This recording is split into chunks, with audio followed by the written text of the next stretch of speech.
बिस्मिल्लाहिर्रहमानिर्रहीम। सब सुनने वालों को अस्सलाम वालेकुम। अगर आप इस चैनल पर नए आए हैं तो बेल के आइकॉन को ज़रूर क्लिक कीजिए। आइए सुनते हैं आज की सच्ची खौफनाक कहानी। मेरा नाम सदीका है। मैं बचपन से ही सांवले रंग की मालिक हूँ। मेरे घर में मेरी बाकी सभी बहनें खूबसूरत और गोरी चिट्टी थीं। अगरचे वो भी हुस्न के मामले में कोई हूर परियां ना थीं, लेकिन फिर भी मेरे मुकाबले में वो बहुत ही ज़्यादा खूबसूरत लगती थीं। नए नक्श मामूली थे, मगर गोरा रंग इंसान की हर खामी को छुपा देता है। बहरहाल जब हम लोग बड़े हुए तब मुझे एहसास हुआ कि मेरा सांवला रंग मेरी ज़िंदगी में किस कदर शर्मिंदगी का बाइस बन रहा है। हमारे घर में जो भी आता वो मुझे यूँ देखता जैसे मैं अपने बहन भाइयों से अलग हूँ, मेरे माँ बाप कोई और हैं या मैं इनके घर में मेहमान आई हूँ। मुझे ये रवैया बहुत ही तकलीफ़ दे लगता था। पहले पहल मेरे बहन भाई मुझसे मोहब्बत करते थे, मगर रफ्ता रफ्ता उनके रवैयों में भी तब्दीली आने लगी। उनकी नज़रों में भी मेरे लिए वही हकारत होती जो मुझे दूसरों की नज़रों में देखने को मिलती। इस सब ने मुझे बहुत दिल बर्दाश्त कर दिया। मुझे लगता था कि ज़िंदगी में मुझे कोई भी शख्स इस कदर अहमियत नहीं दे पाएगा जितनी मेरी बहनों को मिलती है। और फिर वही हुआ जिसका मुझे डर था। रफ्ता रफ्ता मेरी बहनों के रिश्ते आने लगे। उनके रिश्ते इतने अच्छे और अमीर घरानों से आते कि मेरा तो दिल कट कर रह जाता। हालांकि मैं अपनी सभी बहनों में सबसे बड़ी थी, लेकिन आज तक किसी ने भी मेरा रिश्ता नहीं मांगा था। जो भी रिश्ते आते वो या तो मंझली बहनों के या फिर मुझसे छोटी वाली बहनों के आते थे। इन्हीं दिनों मेरी ज़िंदगी में मोहब्बत एक फूल बनकर खिल गई, मगर मैं नहीं जानती थी कि मोहब्बत का ये जज्बा एक तरफ़ा जज्बा होगा। दरअसल हमने इन्हीं दिनों अपना मकान शिफ्ट किया था। अब्बा चाहते थे कि लड़कियों की शादी अच्छे घर में जाकर की जाए। हम लोग पहले भी किराए के मकान में रहते थे, लेकिन ये मकान कदरे बेहतर था और यहाँ का मोहल्ला भी अच्छा था। बेटियों के रिश्ते आने के बाद शादियों का मरहला बाबा ने समझा कि इसी घर में तय करना चाहिए, मगर मैं नहीं जानती थी कि इस घर में शिफ्ट होना मेरे लिए भी खुशकिस्मती का बाइस बन जाएगा। मुझे अपने काले रंग से हमेशा हमेशा के लिए निजात मिल जाएगी। मुझे याद है ये जुमे का दिन था जब बाबा ने बताया कि हमें अपना सामान पैक करना चाहिए, क्योंकि उन्होंने एक नया और कदरे बेहतर मकान हम सब के लिए शहर के वस्त में लिया है। ये खबर बहुत ही खुशी की थी। हम सब बहनों ने खुशी खुशी अपना सामान पैक किया। इस खुशी में वो मुझे भी बराबर की अहमियत दे रही थी। बहरहाल शाम तक हम लोगों ने सारा सामान पैक कर लिया। बाकी फर्नीचर और भारी अशिया अब्बू ट्रक पर लदवा कर पहले ही ले जा चुके थे। छोटा मोटा सामान हम लोगों ने पैक किया और बाबा ने उसे भी दूसरे ट्रक में रखवा कर अगले घर भिजवा दिया। अब छोटी मोटी चीज़ें लेकर हमें इस घर से निकलना था। तकरीबन रात के वक्त हम लोगों ने सारी तैयारी मुकम्मल कर ली। एक छोटी सी वैगन में बैठकर हम सब लोग भी अपने नए मकान की तरफ रवाना हो गए, मगर मेरे दिल में अजीब सी उदासी थी। मुझे लगता था कि मेरी बाकी बहनों की किस्मत तो बदलेगी, लेकिन मेरी किस्मत वहीं की वहीं ठहरी है। मुझे ना तो किसी की मोहब्बत मिलना थी, ना किसी की तवज्जो। खैर, तकरीबन रात के 11 बजे हम लोग अपने नए मकान के दरवाजे पर खड़े थे। बाबा ने चाबी मुझे दी और ख़ुद किसी काम से चले गए। कहा कि चाबी खोलो और सामान जाकर अंदर रखो। अम्मी भी साथ थीं, डर की कोई बात नहीं थी। मैंने चाबी की मदद से ताला खोला। दरवाज़ा यकदम खुल गया। ऐसा लगा कि किसी ने हमें इस मकान में खुशामदीद कहा हो। एक अजीब सी सरसराती हुई हवा हमारे आसपास जैसे चक्कर काट रही थी। ये एहसास मुझे ही नहीं, मेरी बाकी बहनों और मेरी अम्मी को भी हुआ, मगर हम सब ने इसे अपना वहम समझा। बहरहाल सबसे पहले हमने इस घर का जायज़ा लिया। ये एक खूबसूरत घर था। इस घर की ख़ास बात ये थी कि घर के कोने नहीं थे, बल्कि इसके कमरे तकरीबन गोल गोल बने हुए थे। घर की खूबसूरती देखकर हम सब अशश कर उठे। मुझसे छोटी बहन कहने लगी कि जिस कदर खूबसूरत ये मकान है, यकीनन यहाँ के मोहल्लेदार भी उतने ही सुलझे हुए होंगे, क्योंकि ये गली देखकर लगता है कि यहाँ तकरीबन अमीर लोग ही रहते हैं। मैं बहन की बात से इत्तेफाक करती थी। वाकई ये घराना बहुत खूबसूरत था। हम सब लोग अंदर वाले कमरों से बाहर सहन में आकर बैठे। सामने एक दरख्त था जिसका तना काफ़ी चौड़ा था। इसकी छाँव भी यकीनन घनी होगी, क्योंकि दरख्त की शाखें घने और लंबे पत्तों से झुकी हुई थीं। बेख्तियार मुझे न जाने क्या हुआ कि मैं उस दरख्त के पास चली गई। मुझे कुदरती तौर पर कुदरत से बहुत प्यार था। पौधे, दरख्त, फूल, बूटे, मैं शुरू से ही इनमें एक अजीब सी कशिश महसूस करती थी। मुझे हमेशा यही लगता था कि दरख्त और फूल बूटे मेरा मजाक नहीं उड़ाते, जबकि बाकी हर चीज़ मेरा मजाक उड़ाती है। इस दरख्त से लिपट कर मैं खड़ी हो गई। तभी मुझे लगा जैसे दरख्त से अजीब सी रोशनी फूट रही हो। मैंने अपनी बहनों को भी बुलाया, मगर किसी ने मेरी बात की तरफ तवज्जो नहीं दी। वो अंदर कमरों में अपना सामान खोलने चली गई। मैं इस दरख्त के पास ही रह गई। मुझे बार बार यही लगता कि दरख्त के हर पत्ते से एक अजीब सी रोशनी फूट रही है। मैं काफ़ी देर खड़ी ये मंजर देखती रही। अब यहाँ पर डर का कोई एहसास तो था नहीं, क्योंकि घर शहरी इलाके में वाक़ था। आसपास रोशनियाँ थीं, हर तरह का खुला माहौल मौजूद था, सो मुझे कोई खौफ नहीं था। लेकिन दरख्त के साथ एक अजीब सा एहसास ज़रूर था, जो मुझे परेशान तो नहीं अलबत्ता हैरान ज़रूर कर रहा था। खैर, मैं यहाँ गुमसुम बैठी थी कि अम्मी की चिंघाड़ती हुई आवाज़ आई। अब क्या उस दरख्त के पास ही बैठी रहोगी या अंदर आकर हमारी मदद भी करोगी? अम्मी के कहने पर मैं अंदर चली आई। हम सब बहनों ने मिलकर हमारे कमरे सेट किए। हमें काफ़ी देर हो गई थी, अब सोने का वक्त हो रहा था। अम्मी ने कहा कि बाकी काम उठकर सुबह करेंगे। भूख लगी थी, बाबा खाना बाहर से ही ले आए थे। हमने खाया और अपने अपने बिस्तरों पर दबक कर सो गए। ये रात का न जाने कौन सा पहर था कि मुझे बाहर सहन से अजीबो गरीब आवाज़ें आने लगीं। ये आवाज़ें इतनी वाज़िह थीं कि मैं सुनकर उठ बैठी। मैंने देखा बाकी सब बहनें सो रही थीं। अम्मी भी अपने होशो हवास में न थीं, जबकि अब्बा के खर्राटे पूरे कमरे में गूंज रहे थे। ऐसे में मुझे डर तो लगा, लेकिन ये आवाज़ें इस कदर वाज़िह थीं कि मैं इन्हें नज़रअंदाज नहीं कर सकी। मैं अपने बिस्तर से उठी और धीरे धीरे चलती बाहर आ गई। मुझे सहन के वस्त में वाक़े उसी दरख्त के नीचे कुछ अजीब से ह्योले से नज़र आए।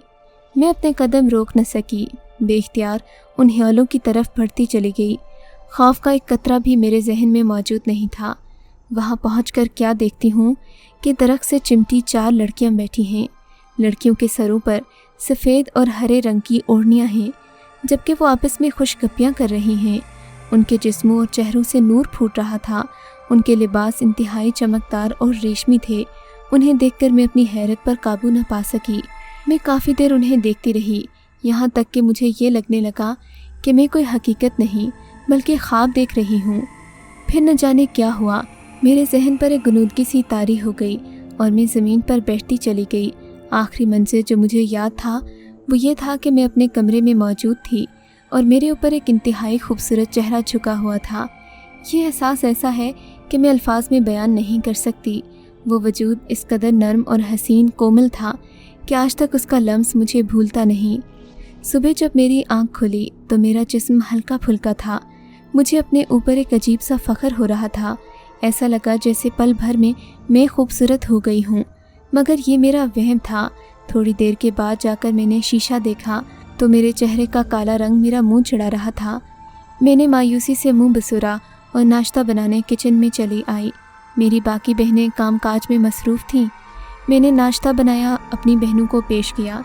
नाश्ता करते हुए वो कहने लगी कि आज तुम कुछ बदली बदली सी नज़र आ रही हो। मैं देख रही थी कि सबकी नज़रें मेरे ही चेहरे पर गामज़न थीं। हालांकि मुझ में कोई तब्दीली नहीं आई थी, मगर अम्मी का भी ख्याल था कि मेरे अंदर कुछ बदल सा गया है। एक बहन कहने लगी कि तुम्हारी आंखें पहले से मुख्तलिफ हैं। दूसरी ने कहा कि तुम्हारे रंग में कुछ तब्दीली आई है, मगर मैं उनकी इस बात पर यकीन नहीं करती थी। खैर, अगले दिन हम लोगों ने अपने मेहमानों के सिलसिले में तैयारी करनी थी। कमरे साफ़ करके उनमें फ़र्नीचर भी सेट करना था। सुबह 11 बजे तक हमने ये सारे इंतज़ामात मुकम्मल कर लिए। दरअसल ये मेहमान मेरी छोटी बहन के रिश्ते के सिलसिले में आने वाले थे। मुनीरा बहुत ही खूबसूरत थी। उसके रिश्ते तो काफ़ी अरसे से आ रहे थे। ये अम्मा अब्बा ही थे जो मेरी वजह से हर रिश्ते को ठुकरा देते, लेकिन फिर इन्होंने सोचा कि बड़ी बेटी के ख्याल में कहीं हम छोटियों की ज़िंदगी भी बर्बाद न कर दें। खैर, मेरे दिल में कोई मलाल न था। अल्लाह ताला ने मुझे आला ज़रफ़ी से नवाजा था। उस दिन हम सब मामूल के मुताबिक अपनी अपनी तैयारियों में मसरूफ़ थे। शाम के वक्त जब वो मेहमान आ गए, हम लोग उन्हें रिसीव करने दरवाज़े पर आए तो मेहमानों में मौजूद एक खातून ने अम्मी से ये कह दिया कि आपकी नौकरानी बड़ी ही सलीकामंद है। उसे ना पता था कि मैं उनकी बहन हूँ। इस बात पर मेरा दिल कट कर रह गया। मैं मेहमानों को छोड़कर इधर उधर हो गई। मेरा दिल खून के आंसू रो रहा था। मेरा सांवला रंग मेरे लिए अब तहकीर का बाइस बन रहा था। मैं उसी दरख्त के पास जा बैठी। रो रो कर मेरा बुरा हाल हो गया। तब अचानक मुझे महसूस हुआ कि मेरे आसपास कोई बैठा हुआ है। मैं इस एहसास को समझ नहीं सकी। उस वक्त अम्मी के बुलाने पर दरख्त के पास से उठकर वापस चली आई, लेकिन दिल में कतरे सुकून सा हो रहा था। अम्मी ने मुझे चाय वगैरह बनाने का कहा। मैंने चाय बनाई। मेहमानों को देखकर खुद भी पास ही बैठ गई। मेहमान खातून को जब अंदाज़ा हुआ कि मैं इनकी नौकरानी नहीं बहन हूँ तो उसने मुझसे माजरत कर ली, मगर दिल में जो कांटा चुभ गया सो चुभ गया। मेहमानों के जाने के बाद सब बहुत खुश थे, क्योंकि उनका रवैया ऐसा था कि मुनीरा का रिश्ता हर हाल में पक्का हो जाना था। खैर, शाम से रात हो गई। बर्तन वगैरह धोने के बाद सब बहनें अपने कमरे में चली गईं। मेरा दिल आज आंसू बहाने को कर रहा था। मुझे तन्हाई चाहिए थी। जी चाहता था आज फूट फूट कर रो दूँ।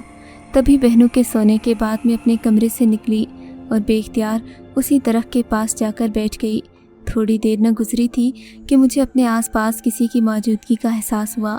मैंने नज़रें घुमाकर देखा। ये देखकर मेरी हैरत की इंतहा न रही कि वही 4 लड़कियां मेरे आसपास बैठी मुस्कुरा रही थीं। उन्हें मुस्कुराता देखकर मुझे लगा वो मुझसे दोस्ती करना चाह रही हूँ, लेकिन ये लड़कियां कहाँ से आईं? मैंने दिल में सोचा। उन्होंने बारी बारी मुझसे हाथ मिलाया। मैं उनके सामने रो पड़ी। वो तो चंद पल में मेरी सहेलियां बन गईं, जैसे मेरा सारा मसला समझ गई हूँ। मैंने कहा, मेरे काले रंग की वजह से आज घर में आई एक मेहमान खातून ने मुझे नौकरानी कहा है।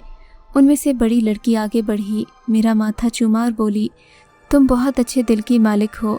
रंग काला हो या गोरा, इससे कोई फ़र्क नहीं पड़ता। हम तुम्हारी ज़िंदगी में सब खुशियाँ ले आएंगे। तुम्हें परेशान होने की ज़रूरत नहीं है।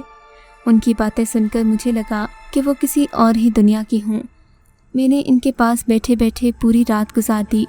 फजर की आज़ान हुई तो वो बातें करते करते रुक गईं और एक एक करके गायब हो गईं। उनके जाने से मेरा दिल बहुत उदास हुआ, लेकिन अगले ही दिन एक ऐसा वाक़या हुआ जिसने मेरी ज़िंदगी बदल कर रख दी। हमारे घर की दहलीज पर दस्तक हुई। अम्मी ने जाकर दरवाज़ा खोला तो सामने एक इंतहाई खुश शक्ल नौजवान खड़ा था। नौजवान ने बताया कि वो अपनी माँ बहनों के साथ आया है और मुझे ब्याह कर अपने साथ ले जाना चाहता है। नौजवान का अंदाज़ इतना बरजस्ता था कि अम्मी भी मुतासिर हुए बिना न रह सकी। इन्होंने अब्बू तक का इंतज़ार नहीं किया और उन्हें कमरे में बिठा दिया। थोड़ी देर के बाद फ़ोन करके अब्बू को बुलाया, उन्हें सारी बात से आगाह किया। मालूम हुआ कि ये लड़का एक बहुत ही अमीर व कबीर घराने से ताल्लुक़ रखता है, लेकिन किस्मत पर यकीन इस कदर है कि वो हर फैसला अपने मुर्शिद से पूछ कर करता है। लड़के के मुताबिक उसके मुर्शिद ने उसे कहा है कि उसे मुझ जैसी किसी लड़की से शादी करना होगी, तभी उसकी किस्मत के सितारे जागेंगे। ये बात हैरत अंगेज़ थी। मुझे इस पर यकीन तो नहीं आ रहा था, लेकिन लड़के वालों के इसरार से हमें यकीन करना पड़ा। अम्मी अब्बू की तो खुशी की इंतहा न थी, क्योंकि लड़का इंतहाई माकूल घराने से था, पढ़ा लिखा और शरीफ था। उसकी ज़िंदगी में कोई ऐसी कमी नहीं थी कि हम ये कह सकें कि वो मेरे लिए मौजू नहीं था, बल्कि मुझे तो अपना आप उसके सामने कमतर लग रहा था। खैर, किस्सा मुख्तसर ये कि चट मंगनी पट ब्याह हो गया। मैं ब्याह कर अपने ससुराल आ गई, लेकिन मुझे उन 4 लड़कियों की याद आती रहती जिन्होंने मेरी ज़िंदगी बदलने का वादा किया था। मैं समझ न पाती कि आखिर वो कौन हैं और मेरा रिश्ता तय पाने में उनका क्या अमल दखल है, मगर जल्द ही मुझे ये बात समझ आ गई। मेरे शौहर के मुर्शिद, जो एक नेक तबीयत के मालिक थे, उनके यहाँ अक्सर औरतें और मर्द वाज और नसीहत के लिए हाजिर होते रहते। एक दिन मेरे शौहर मुझे वहाँ लेकर गए। ये देखकर मुझे हैरत हुई कि वहाँ पर वाज सुनने वो 4 लड़कियाँ भी आई हुई थीं। मुझे देखकर इन्होंने मुस्कुराकर मुझे सलाम किया। तब सारा मामला मेरी समझ में आया कि मेरे साथ जो भी मामलात हुए उनका ज़िम्मेदार कौन है। मैंने देखा मुर्शिद भी उन्हीं 4 लड़कियों की तरफ देख रहे थे, तो गोया ये लोग एक दूसरे को जानते हैं। हैरत के मारे मैंने मुंह में उंगलियां दाब लीं। मेरे शौहर को भी शायद इस बात का इल्म हो, मगर हम दोनों ने कभी इस बात का एक दूसरे से जिक्र नहीं किया। मुझे कभी कभी लगता है कि मेरे शौहर के मुर्शिद किसी और ही दुनिया के हैं, या फिर वो 4 लड़कियां। ان میں کوئی خاص بات ایسی ضرور ہے کہ میں انہیں انسان نہیں کہہ سکتی۔ اس کہانی کو سنتے ہوئے آپ کو کیسا لگا اور اس کہانی کے بارے میں آپ کا کیا خیال ہے؟ ہمیں کامنٹس میں ضرور بتائیے گا۔